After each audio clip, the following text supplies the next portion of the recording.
hola, ¿qué tal? Buen domingo para todos. ¿Cómo los extrañábamos? ¿Cómo andamos? ¿Todo bien? Muy bien, bienvenidos y bienvenidas al único programa de ecología de la televisión argentina. Ni más ni menos, 9ª temporada, es un montón. Y el otro día un amigo me tiró un datito interesante, que es que tenemos más temporadas que Doctor House. Tremendo. Ser más que Doctor House en algo ya es meritorio. Acá hay información ambiental para tirar de al primera techo. mano. Y también hablamos de salud de alguna manera, porque el ambiente tiene mucho que ver con la salud. Así es, y no es casual que el 7 de abril es el Día Mundial de la Salud. Desde 1948 que se fundó la OMS, la Organización Mundial de la Salud, se conmemora el Día de la Salud, que este año tiene un lema que es Mi salud, mi derecho.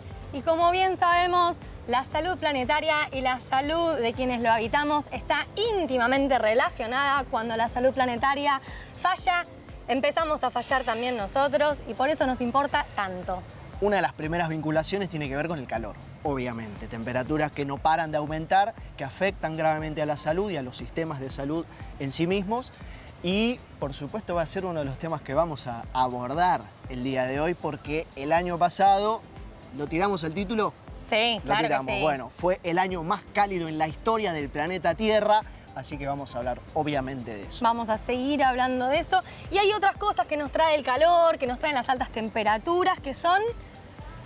Los mosquitos. Así es. Me tomé el tiempo para decirlo porque son bravos, ¿eh? Son insoportables. Bueno. Nos estuvieron atacando en un montón de lugares del país. Hubo una fuerte invasión de mosquitos y nos interesa saber, empezar a conocer cuál es la relación con el cambio climático. Así que también vamos a estar hablando de eso.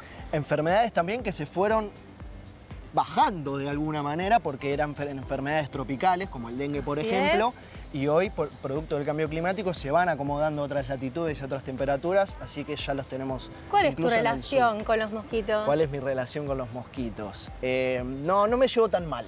A mí me torturan, a mí me aman, me persiguen. ¿Te pican? Muchísimo. Y eso me hace preguntarme si algún día, si es posible que inventen mosquitos que no transmitan enfermedades, por lo menos. O que tengan una bacteria que combata a los otros mosquitos. ¿Será posible?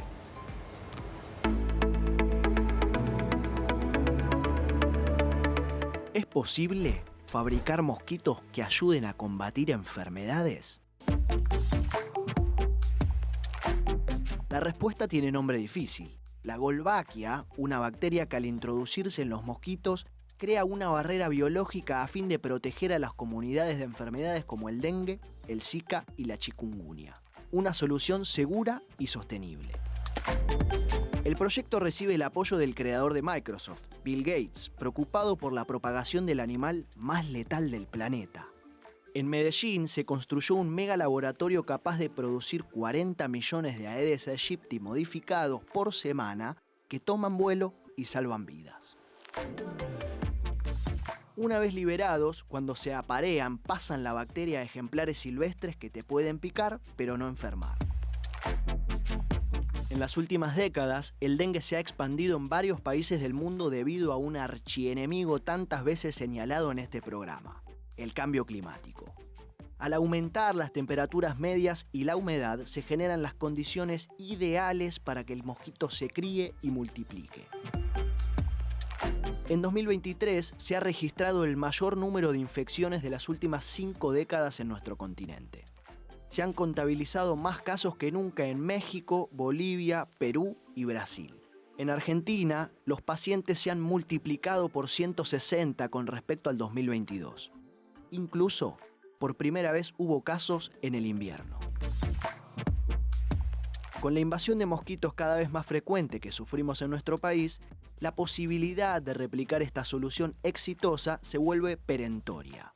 Es un método que no suprime a la población para no generar un desequilibrio en el ecosistema, sino que la reemplaza.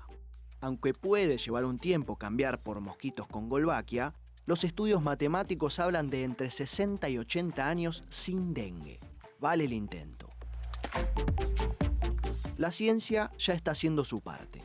Mientras tanto, para que los habilidosos insectos de patas blanquinegras no sigan adaptándose a nuevos terruños, debemos frenar el alza de la temperatura. Un motivo más para ponernos en acción. Es posible.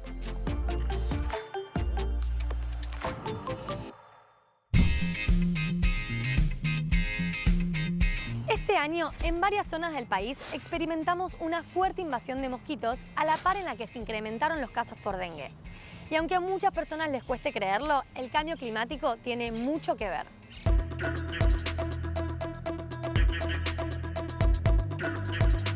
La mayor ocurrencia de eventos climáticos extremos, tales como sequías, olas de calor, inundaciones y precipitaciones, generan condiciones favorables para que los mosquitos se reproduzcan y podría contribuir a la propagación de virus en cada vez más lugares del planeta. Por eso, hablamos con Manuel Espinosa, biólogo y responsable del área de enfermedades transmitidas por mosquitos de Fundación Mundo Sano, para que nos explique mejor cómo se relacionan el cambio climático y los mosquitos. Tenemos que pensar que los mosquitos, así como muchos insectos y otros organismos, no regulan su temperatura corporal, como lo hacemos nosotros, sino que toman la temperatura del medio que los rodea para poder realizar todas sus funciones fisiológicas y del ciclo de vida y poder completarla. Así, los mosquitos tienen un rango de temperatura en el que están activos y un rango un poquito más chiquito de temperatura en el que tienen toda su actividad a la mayor velocidad, a las mayores tasas, y ahí es donde producen su mayor abundancia y niveles de infestación. ¿Qué pasa con el cambio climático y el aumento gradual de las temperaturas?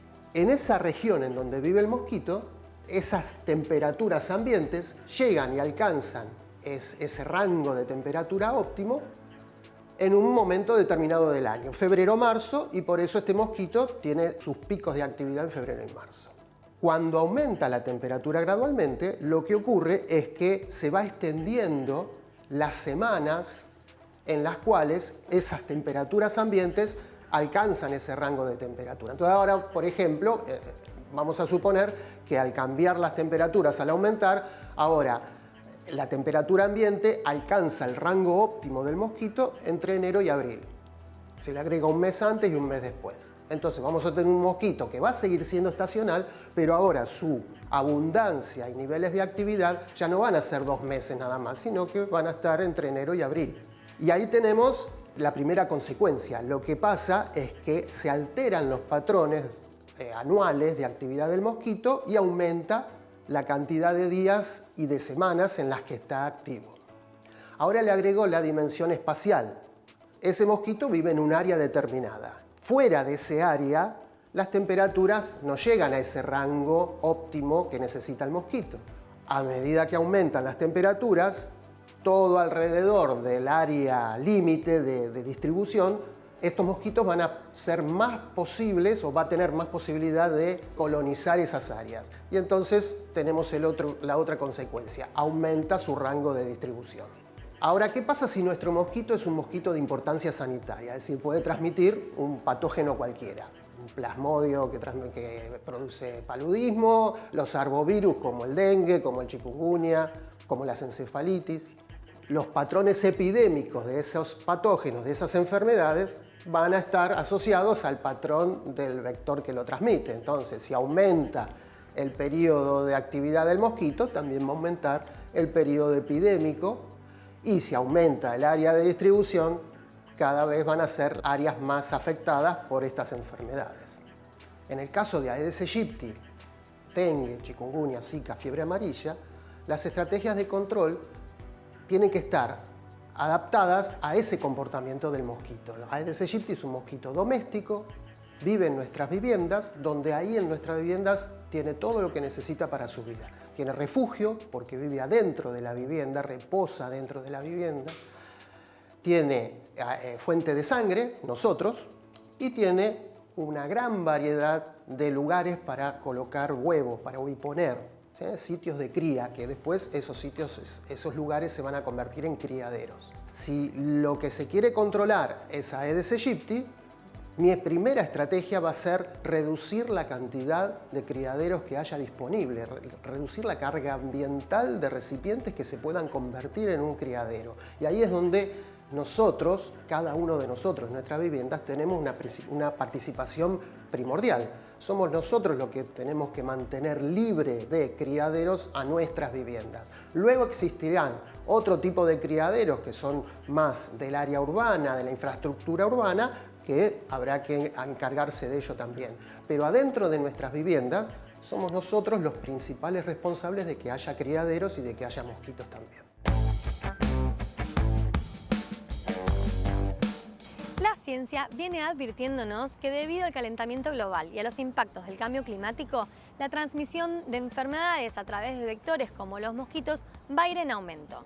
Y por tanto, tenemos que aprovechar todas las herramientas disponibles que tenemos para disminuir sus riesgos, tales como vacunarnos, usar repelente y asegurarnos de no dejar agua acumulada en lugares donde puedan reproducirse fácilmente. Así que ya sabes, descacharra y quédate un rato más que todavía queda ambiente y medio.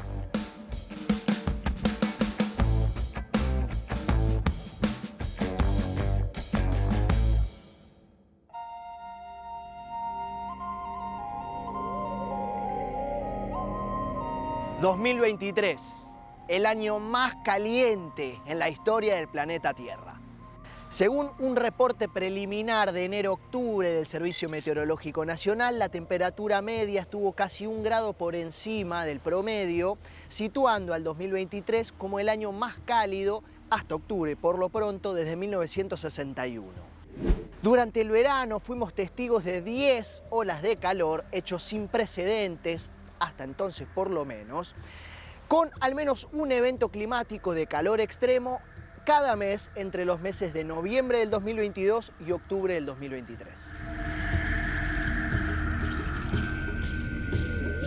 Las precipitaciones se mantuvieron muy por debajo del promedio, ubicando al 2023 en el puesto 8 de los años más secos desde 1961. La sequía, con consecuencias de público conocimiento, sobre todo en materia económica, impactaron fuertemente y principalmente en el centro noroeste de nuestro país, noroeste de la Patagonia y el sur de Cuyo, en donde se experimentaron sequías de extremas a excepcionales.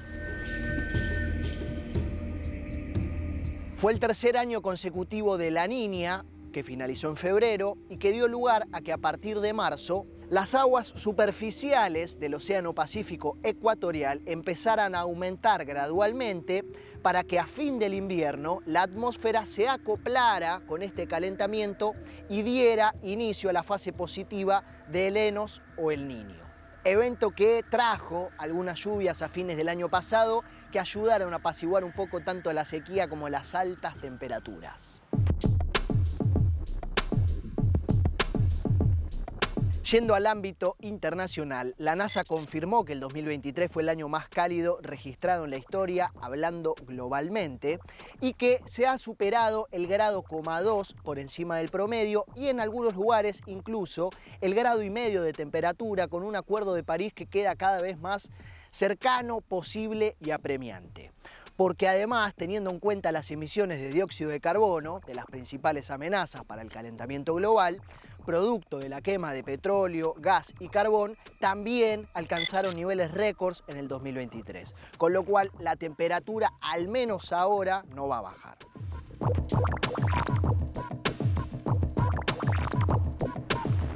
En una ola de calor, cuando las temperaturas son muy altas, se favorecen las inundaciones, las sequías y los incendios forestales según en donde corresponda. Además de afectar la biodiversidad, tanto flora como fauna. Consecuencias económicas y alimenticias como una menor productividad agrícola y una baja y mala cantidad y calidad del agua. Además de alcanzar también niveles récords en la temperatura del agua, mares y océanos, que no solamente ponen en peligro las actividades pesqueras, sino en riesgo a las comunidades que viven allí. El doctor Carlos Ferreira reside en Córdoba y participó de la COP27 en Egipto como uno de los expertos tanto en materia sanitaria como ambiental sobre los efectos de una ola de calor. ¿Qué provoca? ¿Qué consecuencias tiene en la salud de las personas, en jóvenes y en grandes? Y en definitiva, ¿qué provoca el calor en la salud humana? El mundo se ha sobrecalentado, estamos en este momento por encima de los 2 grados Celsius que habíamos acordado en 2015. Los gases de efecto invernadero tendrían que controlar ese proceso de crecimiento de la temperatura, pero no se hace, por lo tanto el futuro es un poco oscuro. Desde ese punto de vista, la idea es trabajar con el tema del calor, pero lo que sucede es que las culturas populares no lo entienden, tampoco la cultura política. Argentina no tiene claramente un programa destinado a enfrentar el calor y sobre todo en las grandes zonas urbanas el efecto de la isla de calor urbano está cobrando vidas, está enfermando gente, está produciendo realmente muchos problemas para el trabajo y por supuesto para la productividad. Hoy el calor extremo es una variable como la inflación a tener en cuenta, pero el presidente de la Nación ni nombra el calor extremo. Tampoco el dengue tiene que ver con el cambio climático.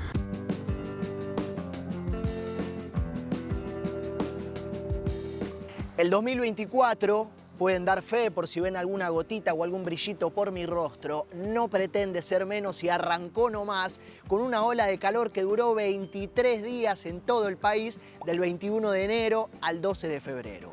El Servicio Meteorológico Nacional, de quien esperamos el reporte final, dio por finalizada, valga la redundancia, esta ola de calor, pero advirtió que habrá más. ¿Qué medidas se pueden implementar mientras y a pesar de que el cambio climático claramente se irá agravando cada vez más?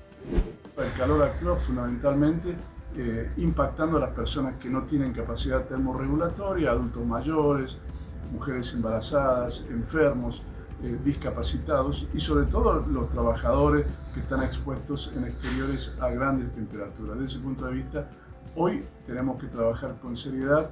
Y bueno, esto no es solamente ciencia, la ciencia ya demostró el proceso. Ahora tenemos que realmente hablar a través de los medios de comunicaciones, como lo hace Ambiente y Medio, para que realmente no haya un municipio con gran ciudad, con un ejido urbano importante, sin un plan y sin una estrategia para la próxima década. Porque aquí cada año que se aproxima, cada año va a ser más serio en temperatura y en temas vinculados a enfermedades, por ejemplo, epidemias. La epidemia de dengue hoy, que también está fuera de la agenda política, no se lo escucho nunca al ministro de Salud de la Nación, ni a los ministros provinciales de Salud, hablar del tema de la gran epidemia de dengue que hay. Desde ese punto de vista, el calor tiene mucho que ver con ello también. Así que vamos a seguir hablando en el futuro. Muchas gracias. Como cada año, Naciones Unidas lanza una publicación, un reporte sobre la globalización en donde expone 3 megatendencias que afectarán a nuestro futuro ambiental. Entre las que están, por supuesto, directa o indirectamente, el aumento de la temperatura y cuyas consecuencias y problemáticas también hablaremos en algún futuro programa de Ambiente y Medio, así que esténse atentos.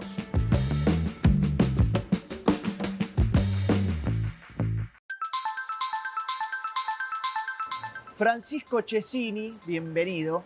Muchas gracias, Mauricio, por la invitación. Muchas gracias por venir. Es licenciado en Salud Ambiental, además de estar maestrando en Salud Pública con la supervisión de una amiga nuestra que es Matilde Rusticucci. Comentame un poco de qué se trata Salud Ambiental en la Universidad Nacional de Entre Ríos.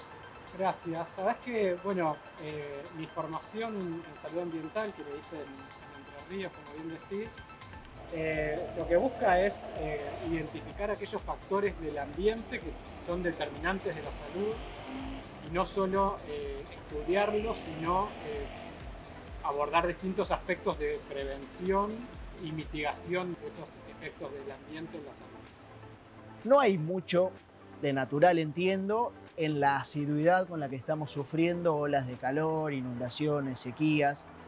¿Qué pasa con la salud en toda esa irregularidad?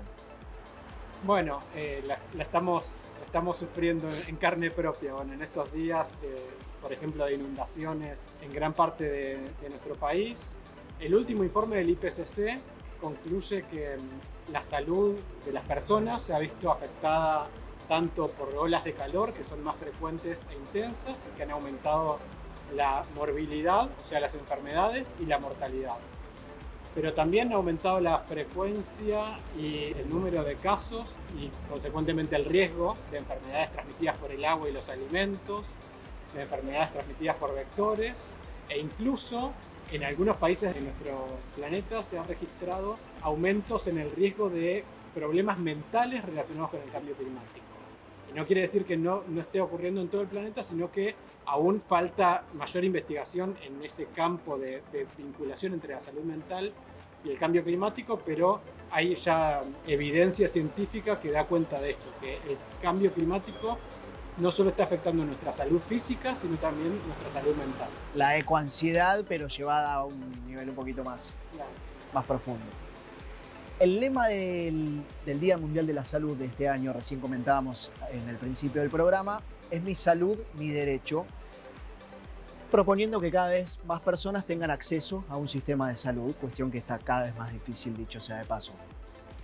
¿Qué acciones de mitigación y adaptación deberían llevarse a cabo, son necesarias? Y nacionalmente hablando, ¿qué políticas de acción climática se están llevando a cabo o hacen falta?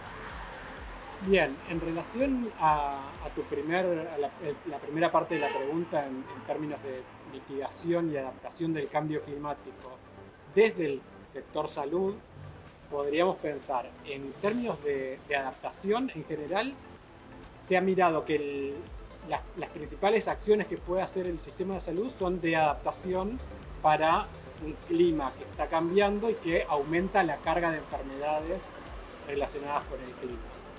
En ese sentido, seguramente hay múltiples aspectos de la salud que deberían considerarse en términos de adaptación al cambio climático. Yo identifico que hay como 3 grandes aristas. Una es la de contar con información oportuna para la toma de decisiones en materia de salud. Y en ese sentido, los sistemas de alerta temprana son claves para informar al sistema de salud y que el sistema de salud esté preparado para recibir, por ejemplo, el incremento en consultas por enfermedades derivadas del clima.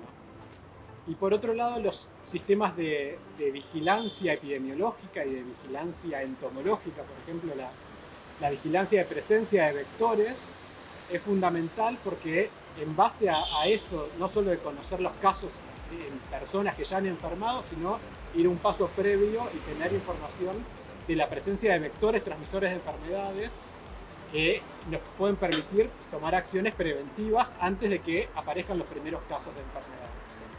Eso en términos de información. En segundo lugar, la comunicación del riesgo. Y ahí me parece que hay como 2 grandes líneas de comunicación del riesgo. Una para la población en general, para que esté preparada, para que tome las medidas preventivas necesarias. Y otra para el sistema de salud, para que esté también alerta a la emergencia de nuevas enfermedades, la reemergencia de otras enfermedades que habían sido erradicadas o que habían desaparecido, si se quiere, y hoy empiezan a tener mayor relevancia, y cómo actuar en relación a eso. Y en tercer punto, la capacidad de respuesta del sistema de salud frente al aumento en las consultas, pero también en la capacidad de respuesta en términos físicos y materiales del sistema de salud, de preparar, por ejemplo, los hospitales para que frente a un evento extremo como una inundación, un incendio o una ola de calor, esa estructura de salud sea resiliente y tenga capacidad de seguir operando y brindando la máxima capacidad de recepción de personas, y no que así como las personas se ven inundadas y se afecta a su casa, cuando concurran a un hospital, el hospital también esté sufriendo afectaciones por el evento extremo. Entonces, para eso tenemos que trabajar en aumentar la resiliencia del sistema de salud. Damos un poquito de contexto, estamos en el Parque de la Estación, en la estación recuperada del ferrocarril Sarmiento, 11 de septiembre, plantado con nativas, me contaste hace un ratito. Aprovecho este contexto para preguntarte acerca de los espacios verdes públicos. ¿Cómo deben planificarse las ciudades frente a estos climas tan cambiantes? Sí, es fundamental tu pregunta porque, bueno, una de las principales amenazas que nos trae el cambio climático es el aumento en la frecuencia, intensidad y duración de las olas de calor. Y una de las medidas más eficaces para reducir el calor urbano es aumentar el espacio verde, ya sea el espacio verde público, como el aumentar, no sé, las terrazas verdes, lo que se le llaman jardines verticales, ¿no? Sí. Toda esa posibilidad de aumentar la cantidad de vegetación que disminuye el albedo, entonces hay menor radiación que se devuelve al ambiente y eso permite que baje el calor urbano, que existe un fenómeno que se conoce como isla de calor urbano, que hace que el calor en las ciudades siempre sea algunos grados mayor que en la periferia rural más próxima. En ese sentido, pensar en espacios verdes públicos es fundamental, no solo para reducir el calor urbano, sino porque retienen excedentes hídricos cuando hay precipitaciones extremas.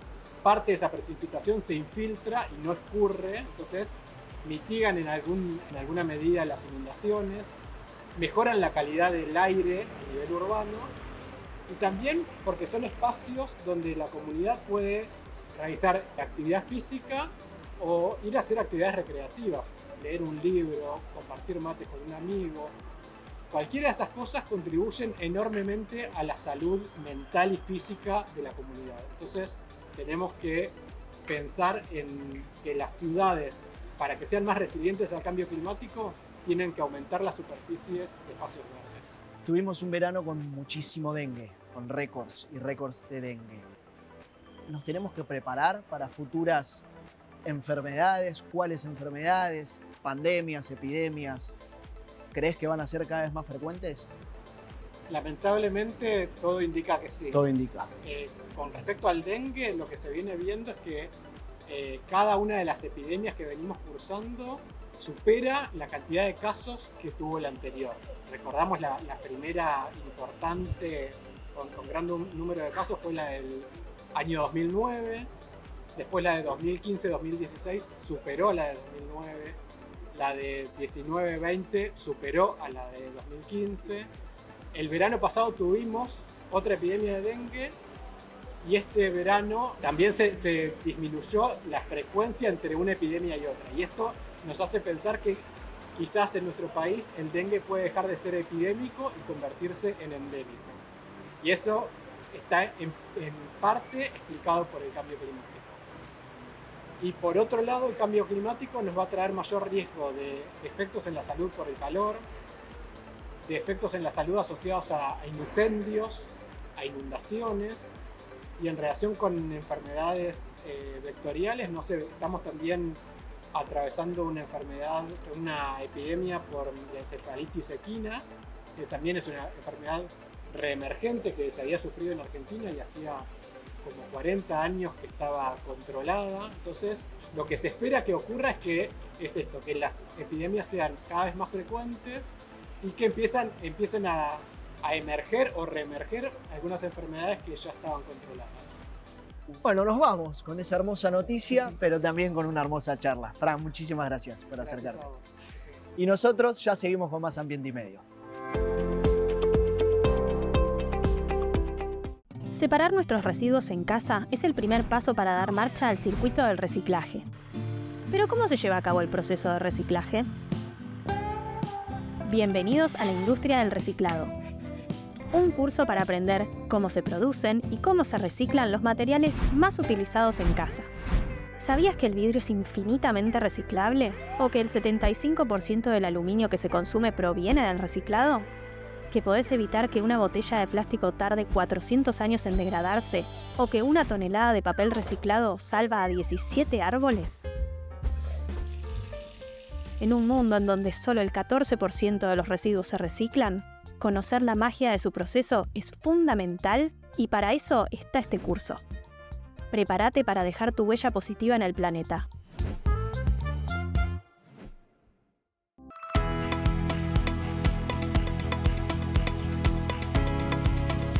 Qué alegría haber vuelto al ecoparque, estar rodeados de verde, de animalitos sueltos como las maras, los pavos reales que nos visitan cada vez que venimos acá. Hermoso, la verdad que es un placer no solo volver a la 9ª temporada, sino volver a Ecoparque, levantarse tempranito, venir a grabar con el verde, en remerita, todavía que no hace frío. La verdad que es un placer, así que muchas gracias. Así es. Estamos también en el mes de compostaje, ¿no? Me parece importante destacarlo. Vamos a estar hablando un poquito de eso. Por supuesto, estamos en el mes del compostaje y yo tengo una pregunta para hacerte. A ver. Que no tiene que ver con el compostaje, pero no importa. ¿Qué vino primero?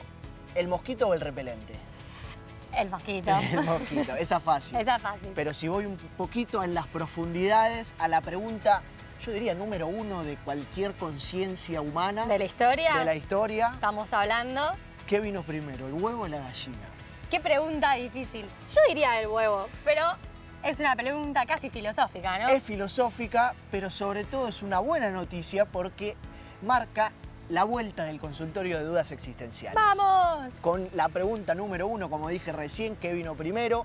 Así que bueno, vamos a ahondar un poquito filosóficamente en esta Me encantan los problemática. consultorios, Mauri, quiero decirte, me fascina un montón de información que me encanta. Y la Discusiones verdad, son lindos. que vale la pena tener. Son lindos. Y volviendo un poco al tema de salud que hablábamos antes, por supuesto, como siempre decimos, la importancia de contar con políticas públicas que estén vinculadas con la salud, que como dijimos antes también los afecta de muchas formas, mosquitos, olas de calor, pero también incendios forestales. Tal cual, una problemática que venimos teniendo ya casi de manera periódica. Todos los veranos se incendia algún punto del país y por eso nos parece súper importante aprender sobre estrategias para evitar estos incendios, ¿no? El 95% de los incendios son causados por la actividad humana, así que por eso hablamos con la Asociación de Amigos de la Patagonia para que nos cuenten un poco más sobre estrategias para no generar incendios. Las buenas prácticas. Así es. Vamos a verlo. Pasamos un verano más que se caracterizó por la enorme pérdida de biodiversidad como consecuencia de los incendios. Según un informe de la Administración de Parques Nacionales, las temporadas de incendios se están extendiendo. La falta de precipitaciones y las altas temperaturas hacen que los bosques sean más propensos a sufrir incendios.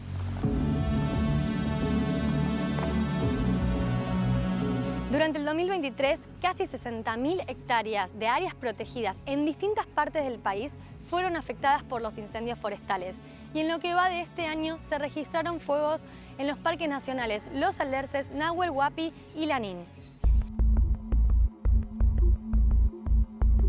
Nos encanta veranear rodeados de naturaleza, poder disfrutar de nuestros bosques, ríos o lagos junto a familia o amigos y sin embargo, aún como sociedad, no hemos aprendido a cuidarlos bien. Y digo esto porque según las estadísticas, el 95% de los incendios forestales son consecuencia de la actividad humana, ya sea de manera intencional o accidental. Por eso, hoy quiero que charlemos con Sebas de la Asociación de Amigos de la Patagonia, una organización que, entre otras cosas que ya nos va a contar mejor, se dedican a la educación ambiental y realizan todos los años una campaña de prevención de incendios llamada Alerta Patagonia. Sebas, contanos quiénes son los Amigos de la Patagonia y a qué se dedican. Muchas gracias. Somos una organización nacida hace 25 años en la ciudad de San Martín de los Andes, un pueblito de la provincia del Neuquén, que nació con la misión de proteger la biodiversidad de la Patagonia especialmente, a través de proyectos de educación ambiental y concientización y también acciones de restauración ecológica, puntualmente entrando en bosques incendiados o campañas de prevención, como bien dijiste, de Alerta Patagonia para prevenir los incendios en la zona. Perfecto. Y específicamente, ¿qué tenemos que tener en cuenta a la hora de vacacionar cerca de la naturaleza? Bueno, lo importante es saber que cada acción que hacemos genera un impacto, ¿no? Entonces, así sea trabajar o visitar o pasar, estar en la naturaleza genera un impacto. Entonces, nosotros tenemos que tratar de que ese impacto sea el menor posible, ¿no? Que nuestra huella quede lo menos marcada posible.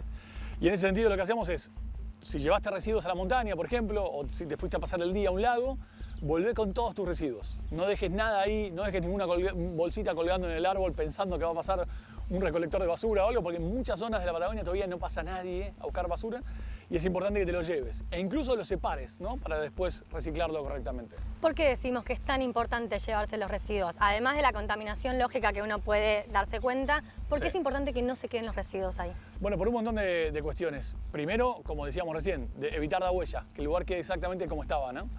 En segundo lugar, la contaminación, como bien decías. Y por último también hay una cuota de incendios que se producen a raíz de los residuos que dejamos, ya sean latas o vidrios que pueden generar el efecto lupa y eso puede llegar a producir un incendio. Estamos en un momento muy particular de la Patagonia que por el cambio climático, por los últimos años ha habido una gran sequía, llueve pero no llueve tanto como llovía antes, hay nevadas pero no tanto como pasaba antes, entonces hay mucho suelo seco y se prende muy rápido, entonces tenemos que ser más cuidadosos que nunca. Y a la hora de acampar, por ejemplo, a la hora de hacer un fuego, ¿cuáles son las especificaciones que por ahí tenemos que considerar? La primera es no hacer fuego. Desde ya, Nunca. en zonas No hagan protegidas, fuego. prohibido. Nada, ningún lado, ni fuego, me refiero a un encendedor prendiendo un cigarrillo, porque la colilla tenemos que tener mucho cuidado qué hacemos con esa colilla después. Las cenizas también, hay que tener mucho cuidado con el tema del fuego. El anafe es algo sencillo, se consigue hoy en día en todos lados, hay más baratos que hacía algunos años, hoy en día se consiguen a buen precio también para todos. y es la única forma que podemos llegar a calentar algo en el camino en la montaña. Pero evitémoslo, no es necesario, la foto queda linda igual, no hace falta un fuego. Y la verdad que ha pasado estos últimos años que ha habido mucho fuego, no intencional, pero sí mal gestionado, ¿no? Por incendios que se han producido por un fogón mal apagado. Por eso es importante que recordemos no hacer fuego en esas zonas. Sí hay campings, sí hay parrilleros que se permite, sí, pero lo van a ver, son lugares muy específicos. En líneas generales, no hagamos fuego. Una vez que arranca el incendio, muchos nos preguntamos cómo podemos colaborar. ¿Hay que juntar ropa? ¿Hay que donar plata? ¿Qué es lo que podemos hacer? Primero es estar atento a la información oficial, es la clave. Es escuchar a los brigadistas, escuchar las cuentas de redes sociales oficiales, como las de Amigos de la Patagonia también, como las de los parques nacionales. Esa es la clave. No escuchar otras comunicaciones que vienen por todos lados, porque surge mucho la necesidad. La Argentina es un país muy solidario, siempre está al pie del cañón para poder ayudar frente a una situación como un incendio así de interfase, ya sea que incluye viviendas o un incendio en el medio de un parque, como pasa en los Alerces o en el Brazo de Tristeza. Pero lo importante, lo número uno, es escuchar la información y aprender sobre lo que tenemos que hacer como ciudadanos frente a esa situación. En líneas generales, primero es no acercarse al fuego, porque hay brigadistas trabajando, es importantísimo alejarse, quienes no somos expertos en el tema, alejarse y dejar trabajar, estar atento a esa información que te decía, la información oficial que proveen los brigadistas y los parques nacionales, no generar nuevos focos de incendio, por eso repetimos, no hacer fuego, porque de esa forma evitamos, si están los brigadistas trabajando ahí, no tenemos que generar un nuevo foco que los saque de ese lugar y los haga ir atrás de una nueva emergencia. Y por último, posterior al incendio, bueno, estar atentos. Hay ONGs como Amigos de la Patagonia que generan reforestaciones, que vamos a la zona donde se incendió, trabajamos con los viveros locales y plantamos árboles para recuperar esa zona. Ahí se pueden sumar como voluntarios, pueden donar árboles, pueden difundir las campañas, lo que quieran. No somos la única, hay un montón, súmense, en distintas provincias lo hay. Así que hay un montón de momentos en los cuales la gente puede participar. Ya sea informándose, aprendiendo sobre los incendios, después no generando nuevos focos, ¿no? Cuidando la prevención de incendios y por último, bueno, ayudando en la restauración de ese bosque para que vuelva a ser tan maravilloso como era. Clarísimo, Sebas, muchísimas gracias. Y ya saben, en la página web o en las redes de Asociación de Amigos de la Patagonia pueden encontrar esta y mucha más información para que podamos incorporar, pero sobre todo para compartir. Porque la educación ambiental se transmite a través del ejemplo y lograr instalar una cultura del cuidado ambiental depende de todos. Quédate que todavía queda más Ambiente y Medio.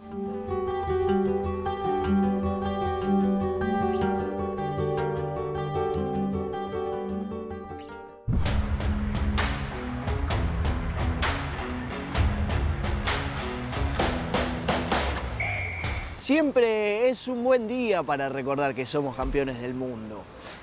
Como si hiciera falta justificar por qué él es el mejor de todos, pero increíblemente no hablo de fútbol, ¿eh? Lo sigue demostrando.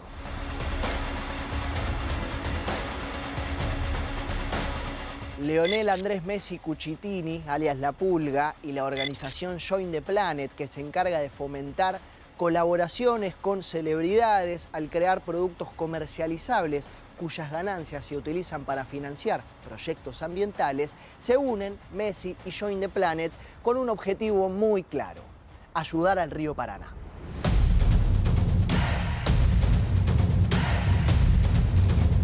Sin él no había Copa del Mundo, pero no nos distraigamos porque estamos hablando de Messi y Join the Planet.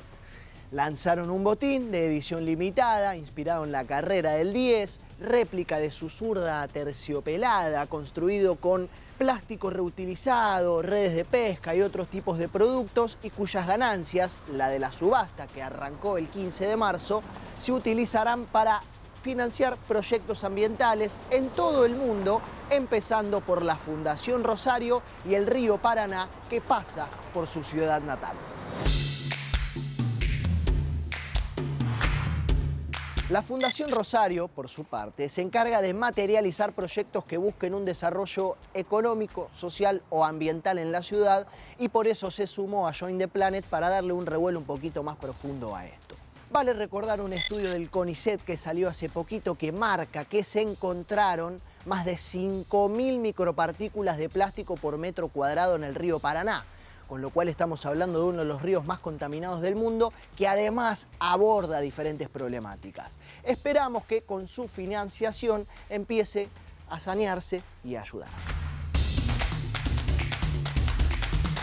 En fin, una iniciativa, señores, porque así como criticamos a quienes con cierto alcance se burlan o no creen en el cambio climático, como Kylian Mbappé, festejamos a quienes tratan de involucrarse, de dejar su granito de arena, en este caso de ayudar a la ciudad de Rosario y su mítico río Paraná, pero sobre todo, ¿por qué no tratar de instalar una mecánica y que sirva como financiación para otros proyectos ambientales?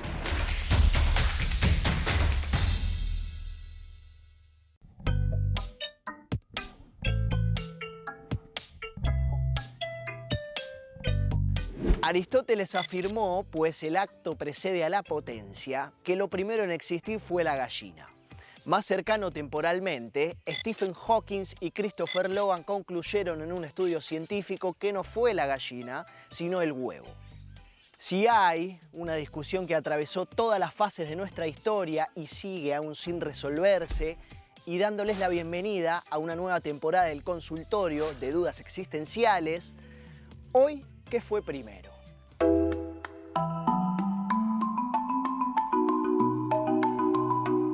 Todo lo que es un dilema, señoras y señores, un dilema metafísico y metafórico que desde el costado teológico, religioso y creacionista tiene todo tipo de respuestas. Desde la Biblia y la creación de las gallinas por parte de Dios, a aztecas, mayas y budistas que veían al tiempo como algo cíclico, parecido al concepto filosófico del eterno retorno, que se hizo popularmente conocido en Occidente gracias al alegre Friedrich Nietzsche, que decía que el tiempo es eternamente repetitivo y que por consiguiente no hay primero en la eternidad, sino que todo siempre ha existido y nada ha sido creado. Una publicación de la revista Nature, Ecology and Evolution a mediados del 2023 se propuso resolver esta paradoja a nivel científico remontándose a la época de los dinosaurios. Analizaron a las amniotas, animales que eran los ancestros de los vertebrados, y vieron que su estrategia de reproducción, llamada retención embrionaria expandida, se basaba en que podían reproducirse tanto de manera vivípara como ovípara, instando de alguna manera una respuesta que a mí me suena un poco esquiva, que si hablamos estrictamente de huevo o gallina, obviamente que primero vino el huevo. Respuesta esquiva, digo, porque seguramente lo que uno se imagina en un origen es qué vino primero, si la gallina o el huevo de gallina. Sí está casi oficialmente aceptado que las aves, también las gallinas, descienden de los dinosaurios, pero también de especies que ponían huevos con cáscara dura. Es básicamente intentar ponerle coordenadas, fecha y hora exacta a un proceso evolutivo de millones de años y que, filosóficamente hablando, se puede discutir desde varias perspectivas, cuyas respuestas, creo entender, es casi siempre el huevo. Según Carlos Roberto Darwin y su teoría de la evolución, dicho por él mismo, también fue el huevo. Un proceso evolutivo paulatino de millones de años que concluyó en una investigación que él mismo protagonizó diciendo que la gallina desciende del gallo salvaje rojo, el Gallus gallus, del sudeste asiático, y que también ponía huevos del que descendieron las gallinas, como todas las gallinas que habitaron y habitan este mundo desde el 7500 a.C.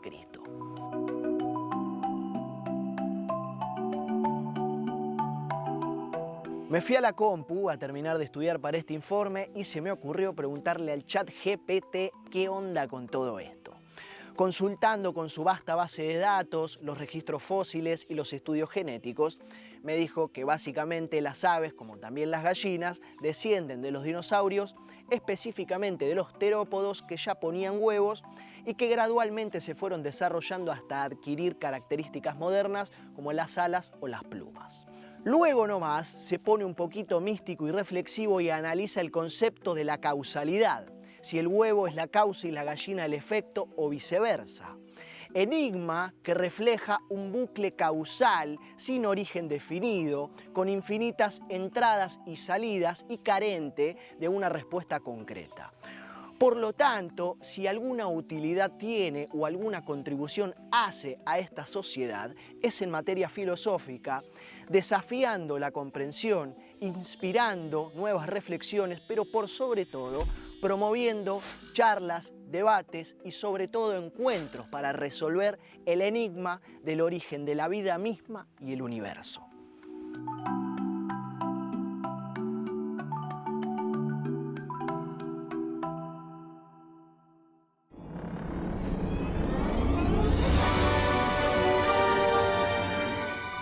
Hay magia en cada proceso de la naturaleza, como cuando, después de algún tiempo, las cáscaras de frutas, verduras y hojas de los árboles se convierten en un compuesto oscuro con aroma a bosque que llamamos compost. El 50% de los residuos que generamos a diario son de origen orgánico, y si los separamos correctamente, podemos ser parte de su transformación. Al compostar la materia orgánica, evitamos que llegue a los rellenos sanitarios y la incorporamos a un circuito de valor, porque cuando el compost está listo, vuelve a la tierra en forma de fertilizante natural. Eso que llamás basura es en realidad una fuente de recursos súper poderosa. Anímate a compostar y dale otra vida a tus residuos orgánicos. Sumate a la magia. Feliz mes del compostaje.